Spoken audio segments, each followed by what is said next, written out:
إن في خلق السماوات والأرض واختلاف الليل والنهار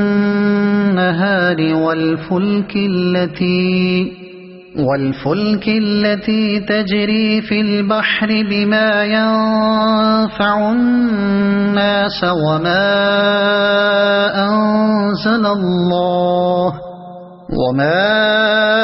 أنزل الله من السماء من ماء فأحيا به الأرض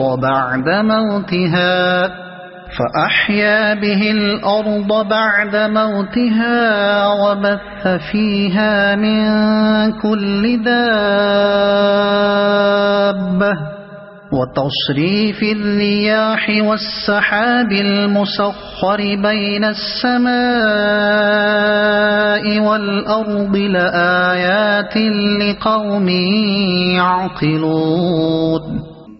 اس حقیقت کو پہچاننے کے لیے اگر کوئی نشانی اور علامت درکار ہے تو جو لوگ عقل سے کام لیتے ہیں ان کے لیے آسمانوں اور زمین کی ساخت میں، رات اور دن کے پہم ایک دوسرے کے بعد آنے میں، ان کشتیوں میں جو انسان کے نفع کی چیزیں لیے ہوئے دریاؤں اور سمندروں میں چلتی پھرتی ہیں، بارش کے اس پانی میں جسے اللہ اوپر سے برساتا ہے، پھر اس کے ذریعے سے زمین کو زندگی بخشتا ہے، اور اپنے اسی انتظام کی بدولت زمین میں ہر قسم کی جاندار مخلوق کو پھیلاتا ہے، ہواؤں کی گردش میں اور ان بادلوں میں جو آسمان اور زمین کے درمیان تابع فرمان بنا کر رکھے گئے ہیں، بے شمار نشانیاں ہیں۔ یعنی اگر انسان کائنات کے اس کارخانے کو جو شب و روز اس کی آنکھوں کے سامنے چل رہا ہے محض جانوروں کی طرح نہ دیکھے، بلکہ عقل سے کام لے کر اس نظام پر غور کرے اور ضد یا تعصب سے آزاد ہو کر سوچے، تو یہ آثار جو اس کے مشاہدے میں آ رہے ہیں اس نتیجے پر پہنچانے کے لیے بالکل کافی ہیں کہ یہ عظیم الشان نظام ایک ہی قادر مطلق حکیم کے زیر فرمان ہے۔ تمام اختیار و اقتدار بالکل اسی ایک کے ہاتھ میں ہے، کسی دوسرے کی خود مختارانہ مداخلت یا مشارکت کے لیے اس نظام میں ذرہ برابر کوئی گنجائش نہیں۔ لہذا فی الحقیقت وہی ایک خدا تمام موجودات عالم کا خدا ہے، اس کے سوا کوئی دوسری ہستی کسی قسم کے اختیارات رکھتی ہی نہیں کہ خدائی اور الوہیت میں اس کا کوئی حصہ ہو۔ وَمِنَ النَّاسِ مَن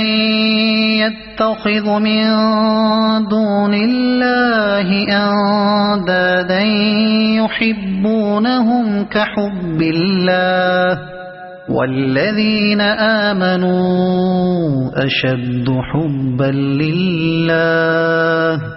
وَلَوْ يَرَى الَّذِينَ ظَلَمُوا إِذْ يَرَوْنَ الْعَذَابَ أَنَّ الْقُوَّةَ لِلَّهِ جَمِيعًا وَأَنَّ اللَّهَ شَدِيدُ الْعَذَابِ۔ مگر وحدت خداوندی پر دلالت کرنے والے ان کھلے کھلے آثار کے ہوتے ہوئے بھی کچھ لوگ ایسے ہیں جو اللہ کے سوا دوسروں کو اس کا ہمسر اور مد مقابل بناتے ہیں، اور ان کے ایسے گرویدہ ہیں جیسے اللہ کے ساتھ گرویدگی ہونی چاہیے، حالانکہ ایمان رکھنے والے لوگ سب سے بڑھ کر اللہ کو محبوب رکھتے ہیں۔ کاش جو کچھ عذاب کو سامنے دیکھ کر انہیں سوچنے والا ہے وہ آج ہی ان ظالموں کو سوچ جائے کہ ساری طاقتیں اور سارے اختیارات اللہ ہی کے قبضے میں ہیں، اور یہ کہ اللہ سزا دینے میں بھی بہت سخت ہے۔ کچھ لوگ ایسے ہیں جو اللہ کے سوا دوسروں کو اس کا ہمسر اور مد مقابل بناتے ہیں، یعنی خدائی کی جو صفات اللہ کے لیے خاص ہیں ان میں سے بعض کو دوسروں کی طرف منسوب کرتے ہیں، اور خدا ہونے کی حیثیت سے بندوں پر اللہ تعالیٰ کے جو حقوق ہیں وہ سب یا ان میں سے بعض حقوق یہ لوگ ان دوسرے بناوٹی معبودوں کو ادا کرتے ہیں۔ مثلا سلسلہ اسباب پر حکمرانی، حاجت روائی، مشکل کشائی، فریاد رسی، دعائیں سننا اور غیب و شہادت ہر چیز سے واقف ہونا، یہ سب اللہ کی مخصوص صفات ہیں، اور یہ صرف اللہ ہی کا حق ہے کہ بندے اسی کو مقتدر اعلیٰ مانیں، اسی کے آگے اطراف بندگی میں سر جھکائیں، اسی کی طرف اپنی حاجتوں میں رجوع کریں، اسی کو مدد کے لیے پکاریں، اسی پر بھروسہ کریں، اسی سے امیدیں وابستہ کریں اور اسی سے ظاہر و باطن میں ڈریں۔ اسی طرح مالک الملک ہونے کی حیثیت سے یہ منصب بھی اللہ ہی کا ہے کہ اپنی رعیت کے لیے حلال و حرام کی حدود مقرر کرے، ان کے فرائض و حقوق معین کرے، ان کو امر و نہی کے احکام دے، اور انہیں یہ بتائے کہ اس کی دی ہوئی قوتوں اور اس کے بخشے ہوئے وسائل کو وہ کس طرح کن کاموں میں کن مقاصد کے لیے استعمال کریں۔ اور یہ صرف اللہ کا حق ہے کہ بندے اس کی حاکمیت تسلیم کریں، اس کے حکم کو منبع قانون مانیں، اسی کو امر و نہی کا مختار سمجھیں، اپنی زندگی کے معاملات میں اس کے فرمان کو فیصلہ کن قرار دیں اور ہدایت و رہنمائی کے لیے اسی کی طرف رجوع کریں۔ جو شخص خدا کی ان صفات میں سے کسی صفت کو بھی کسی دوسرے کی طرف منسوب کرتا ہے اور اس کے ان حقوق میں سے کوئی ایک حق بھی کسی دوسرے کو دیتا ہے، وہ دراصل اسے خدا کا مد مقابل اور ہمسر بناتا ہے۔ اور اسی طرح جو شخص یا جو ادارہ ان صفات میں سے کسی صفت کا مدعی ہو اور ان حقوق میں سے کسی حق کا انسانوں سے مطالبہ کرتا ہو، وہ بھی دراصل خدا کا مد مقابل اور ہمسر بنتا ہے، خواہ زبان سے خدائی کا دعویٰ کرے یا نہ کرے۔ ایمان رکھنے والے لوگ سب سے بڑھ کر اللہ کو محبوب رکھتے ہیں۔ یعنی ایمان کا اقتضا یہ ہے کہ آدمی کے لیے اللہ کی رضا ہر دوسرے کی رضا پر مقدم ہو، اور کسی چیز کی محبت بھی انسان کے دل میں یہ مرتبہ اور مقام حاصل نہ کر لے کہ وہ اللہ کی محبت پر اسے قربان نہ کر سکتا ہو۔